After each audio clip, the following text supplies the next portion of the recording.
बाबा शेवटी मला वाटत होतं तेच झालं. मेघना काकीने माफी मागायला नकार दिलाय. स्वभावाला औषध नाही म्हणतात हेच खरं. पण बाबा आता आपण काय करायचं? मेघना काकी आणि युनियन मेंबर्स या दोघांपैकी कोणीही कॉम्प्रोमाइज करायला तयार नाहीये. ही मेघना जेव्हा इकडे काम करायला आली ना तेव्हाच लक्षात आलं. एकंदर तिचा रागरंग बघितला तेव्हाच कळलं काय खरं नाही.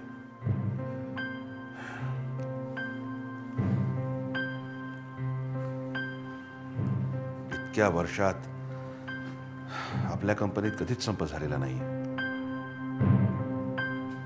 बाबा पण मला काय वाटतं, तुम्ही जर स्टाफशी बोललात तर काहीतरी होऊ शकेल.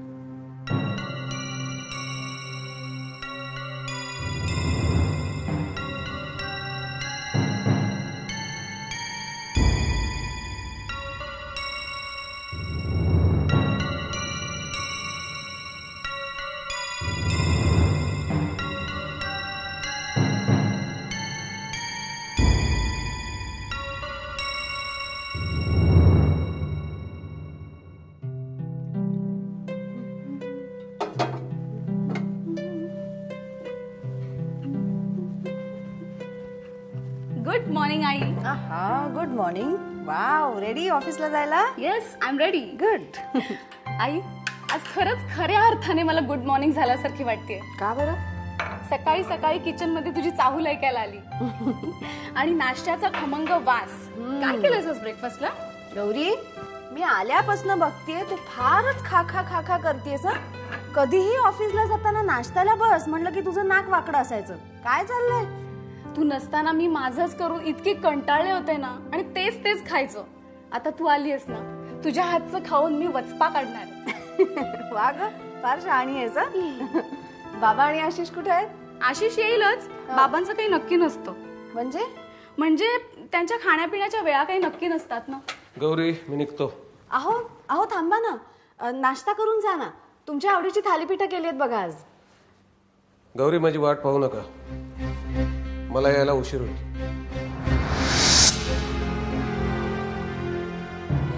आणि माझी काळजी करू नकोस, मी माझी काळजी घेईन. आणि काय लागलं तर फोन कर.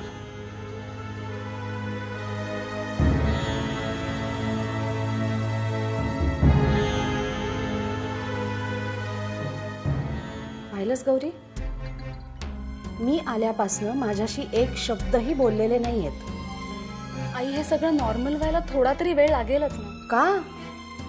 मी नाही नॉर्मल वागते? तू तुझ्या मर्जीने गेलीस आणि तुझ्या मर्जीने आलीस. घडलेल्या गोष्टींचा बाबांना धक्का बसलाय. प्लीज आई, तू त्यांना थोडं तरी समजून घे ना.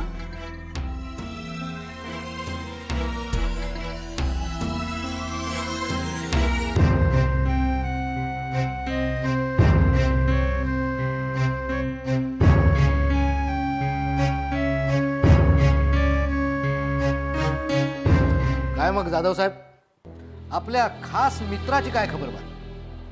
तुमच्या खास मित्राची खबरबात आहे ना. विनायक रणदिवेचं छोट्याशा पोलीस कस्टडीमध्ये पार कंबरड मोडलं. अरे कशावरून? अहो, मी त्याच्या मागावर आहे. हा, तो जेमतेम 2 दिवस घरातनं बाहेर पडला असेल फार तर. अच्छा, म्हणजे कुठे नवीन नोकरी वगैरे शोधण्याचा प्रयत्न अजून करत नसावा. अहो, त्याला नोकरी देणार कोण? कारण काय आहे, लाच घेतल्याच्या प्रकरणावरून त्याला अटक झाली होती ही बातमी तो जिथे नोकरी मागायला जाईल तिथे आधीच पोचलेली असेल. नाही, मलाही नाही वाटत तो आता कुठे नोकरी करू शकेलच. पण मग एक पर्याय राहिलाच, स्वतः प्रॅक्टिस सुरू करण्याचा. त्याचं काय? नाही, तेही शक्य नाही. अशील हाच विचार करणार ना. आणि ज्याच्या तोंडाला काळं लागलेलं आहे त्याच्याकडे जाणार कोण? आपण त्याचं मुंडकं असं ठेचलंय ना की तो परत मान वर करून बघणारच नाही. जाधव साहेब, अहो तुम्ही फार बोलता. अहो तुम्हाला माहित नाही का? अरे हो, विसरलोच होतो. तुमच्याकडे भिंतीला कान असतात.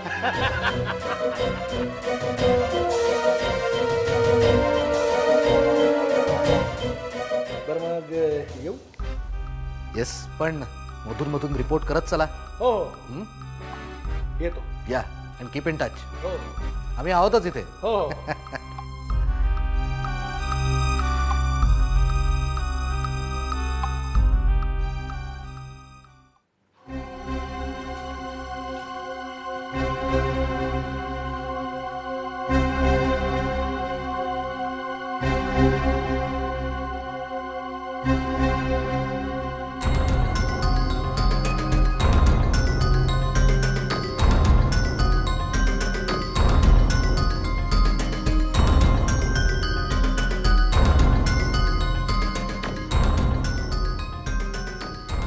नमस्कार महासाहेब. नमस्कार. अमृत डेअरीमध्ये आजपर्यंत जे घडलं नव्हतं ते आज घडलं. फार वाईट वाटतंय अशा प्रकारे भेटायला. काय कारखानेस?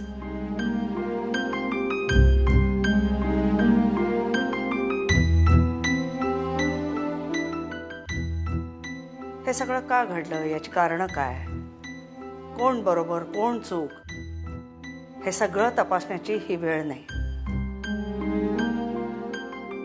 आम्ही आज इथे आलो आहोत ते याच्यातून मार्ग काढण्यासाठी.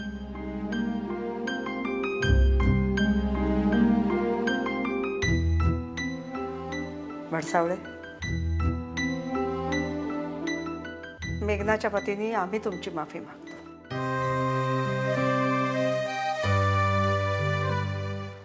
नाही हवं तर लेखी माफीपत्र देतो तुम्हाला. नाही महासाहेब.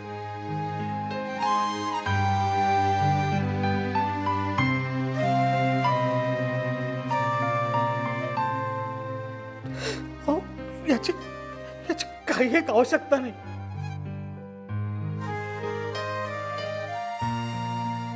तुम्ही इथे आलात, हे सरळ बोललात, माझी मान शर्मेनं खाली गेली मासे.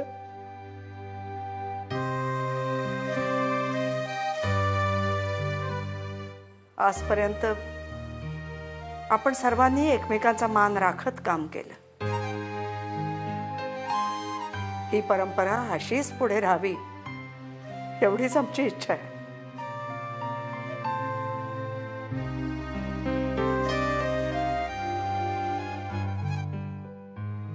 कारखानीस, युनियन लीडर म्हणून तुम्ही कामगारांचं हित जपता. आजपर्यंत तुम्ही तुमची कामगिरी अत्यंत चोखपणे पार पाडलेली आहे. आताही तुमचा तसाच प्रयत्न होता. फक्त एक गोष्ट आम्हाला खटकली. कारखानीस, तुम्ही संप पुकारलात. कारखानीस, अजून कितीतरी काळ आपल्याला एकमेकांच्या सहकार्याने काम करायचं आहे. ज्या विश्वासाने आपण एकमेकांच्या बरोबर आतापर्यंत काम केलं तो विश्वास तसाच राहू दे.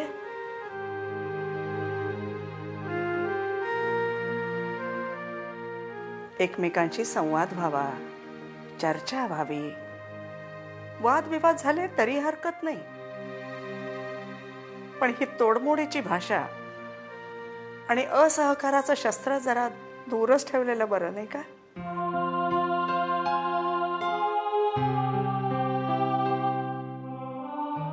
आम्हाला जे काही सांगायचंय ते आम्ही अगदी मोकळेपणाने सांगितलं. तुम्हाला काही सांगायचंय?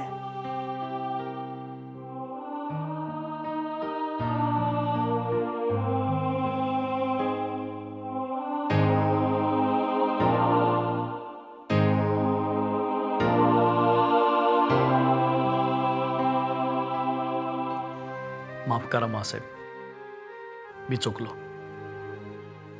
ठीक आहे, या तुम्ही.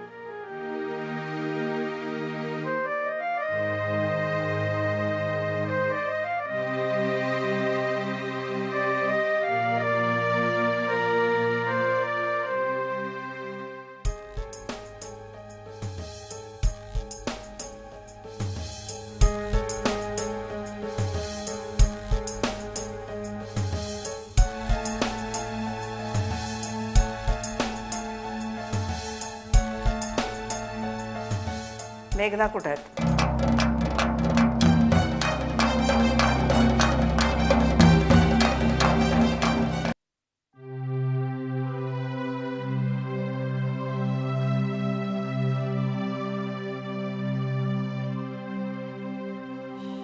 या काय रे? अगं मी आज मासाहेबांना फोन केला होता. मासाहेबांना एकदम कशासाठी? महत्वाचं काम होतं तसं. अरे पण तू त्यांच्याकडे काही नोकरी बिक्री नाही ना माझं? काय काय कसं शक्य आहे ते? अशी कशी नोकरी मागेन मी? काय सेल्फ रिस्पेक्ट म्हणून चीज आहे की नाही? पण मी आज फोन केला होता तो अमृत डेअरीच्या भल्यासाठी. काय झालं काय? ताई तुला माहिती आहे मेघना वहिनी जेव्हापासून ऑफिसमध्ये यायला लागले आहेत ऑफिसमधलं वातावरण दूषित झालंय. मी आता तर इतकी स्टेज आहे की स्टाफची सहनशक्ती संपलेली आहे. आता का क्षुल्लक कारणावरून त्यांनी ठरवलंय ते संपावर जाणार. बाई गं, काय कर्तृत्व आहे या बाईचं. आजपर्यंत अमृत डेअरीमध्ये जी गोष्ट घडली नाही ती तिने आल्या आल्या करून दाखवली. धन्य आहे रे बाबा. आज ऑफिस स्टाफमधल्या एका माणसाचा मला फोन आला होता. तेव्हा मला कळलं परिस्थिती हाताबाहेर जाते. म्हणून मी मासाहेबांना फोन केला. त्यांना स्पष्टपणे सगळ्या गोष्टी सांगितल्या. तू एकदम मासाहेबांशी बोललास? नाही तर कोणाला सांगणार? त्या एकट्याच आहेत की या परिस्थितीतून कंपनीला बाहेर काढतील अशा. तेवढी त्यांची पुण्यही आहे.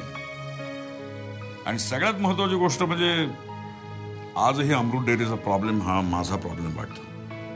त्या कंपनीत जाओ न जाओ पण माझं एक त्या कंपनीशी नातं आहे.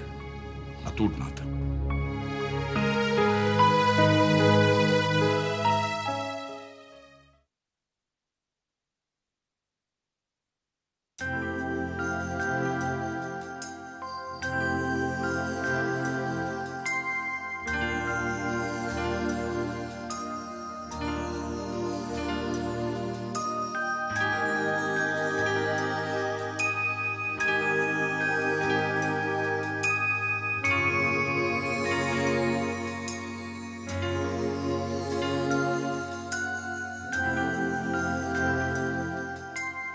विदुला इकडे इकडे इकडे इकडे विदुला.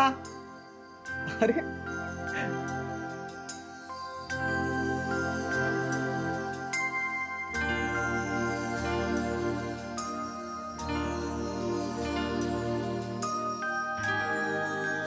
विदुला विदुला.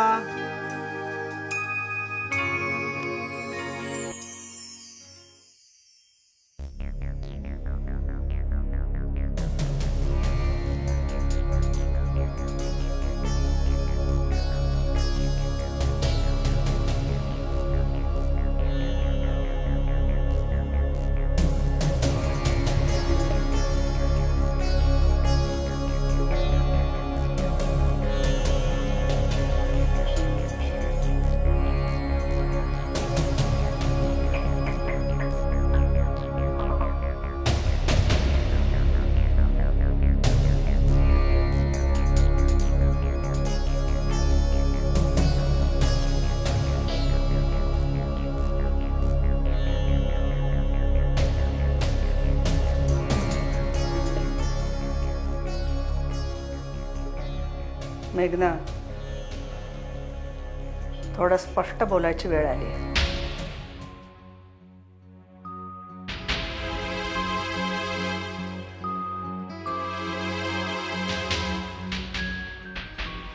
जोपर्यंत ही दोन्ही मुलं आमच्या बरोबर काम करत होती तोपर्यंत सगळं ठीक चाललं होतं.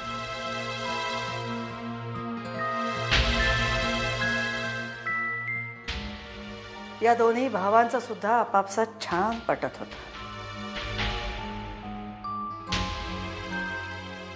मेघना, तुम्ही स्वतःशीच विचार करा. स्वतःच्या वागण्या बोलण्याचं नीट परीक्षण करा.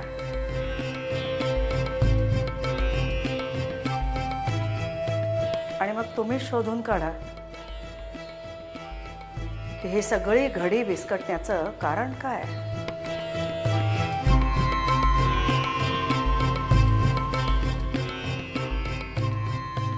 आणि या कारणांचा तुमच्या वागण्या बोलण्याशी किती आणि काय संबंध.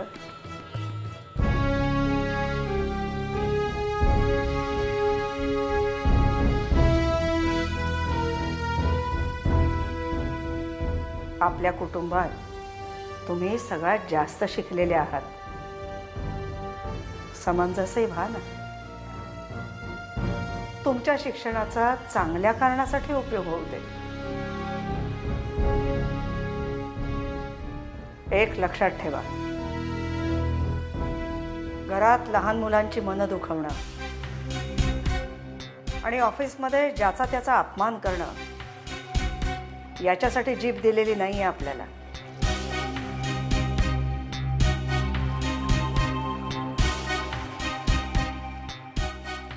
जे वरदान मिळालंय त्याचा योग्य उपयोग करा.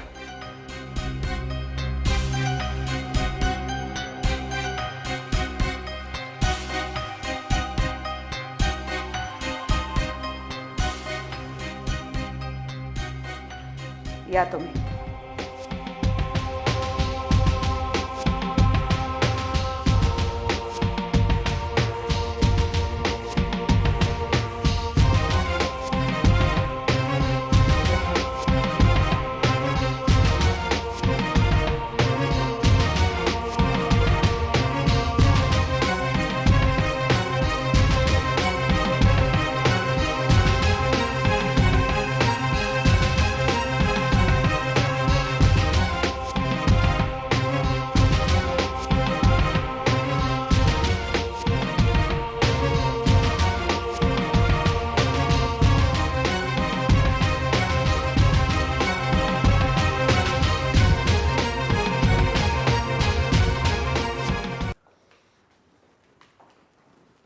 मा, तुम्ही अगदी योग्य वेळी आलात आणि म्हणूनच संकट टळलं. हो, पण असं दरवेळी होईलच असं नाही सांगता येत. यापुढे तुम्ही आणि सागरनी काळजी घ्यायला पाहिजे. कंपनीचा सगळा कारभार, सगळी शिस्त याच्यावर तुम्हा दोघांचं नियंत्रण पाहिजे. हो आजी, पण मला एक कळत नाहीये, तू अशी अचानक कशी आलीस? कंपनी सांभाळायची म्हणजे सगळीकडे लक्ष ठेवावं लागतं. हाच प्रकरण चिघळणार याचा गोवर्धनला अंदाज आला होता. त्यांचा फोन आला, मग लगेच निघालोच आम्ही. आजी, तुझं बरोबर आहे.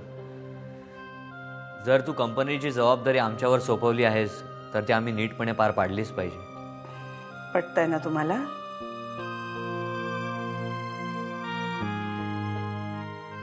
आजी, पण तुला माहिती आहे का प्रॉब्लेम काय आहे? कंपनीत जी माणसं एकत्र काम करतायत त्यांच्यात जो रॅपो हवा तोच आपल्या कंपनीत मिसिंग आहे.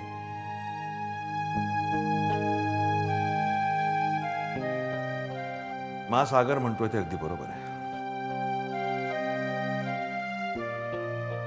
मेघनाला ही गोष्ट अजिबात कळत नाही आणि म्हणूनच टोकाला जाऊन निर्णय घेते. आम्ही आज नीट बोललोय त्यांच्याशी, समजावून सांगितलंय त्यांना. बघूया काही फरक पडतोय का. बरं, आता उशीर झालाय, आम्ही निघतो. ये ना जी, मी येतो तुला सोडायला. चल.